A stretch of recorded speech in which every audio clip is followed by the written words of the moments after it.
I would have never thought that just a few books could really cause so much damage.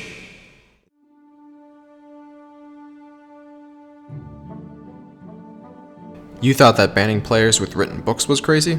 Well, what if I told you that written books can also duplicate items? Well, they can, and this is how it works.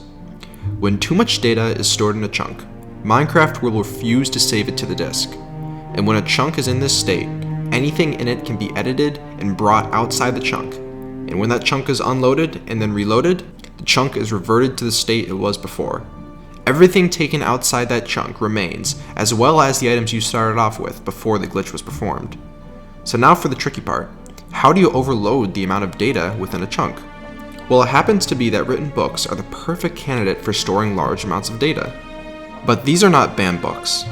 The text inside are still large Unicode characters, but this time they are heavily randomized to stop Minecraft's compression algorithm. This method creates books that have a huge file size, great for filling up a chunk with data. To quickly write these books, I used a Forge mod called Forge Hacks. Within this mod, there's a tool called BookBot. When activated, BookBot can write books from a text file as quickly as you want. The text file and Forge Hacks will be available for download in the description. So here's what I did to make the glitch work. First, I have 3 shulkers placed in a chunk filled with these books. It's important that they don't stack, so change the name of the books to every 9 books or so. Now I just need to put a few more of these books into the chunk.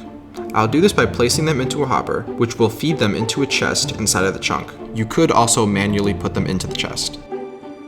Inside this other chest within the chunk, I have my items I want to duplicate. Now when I remove this redstone block, the books from the other chunk will feed into the chest within this chunk. You'll need about 18 books every time you duplicate, so duplicate some books and quills while you're at it. Now that all the books are in the chest, I can edit any part of this chunk, as it will eventually revert to its state before I added the books. So I'm just going to remove a few of these shulkers and log out to unload the chunk. I waited a bit just to make sure the chunk unloads, because the server was pretty laggy at the time. Now I'll log back in,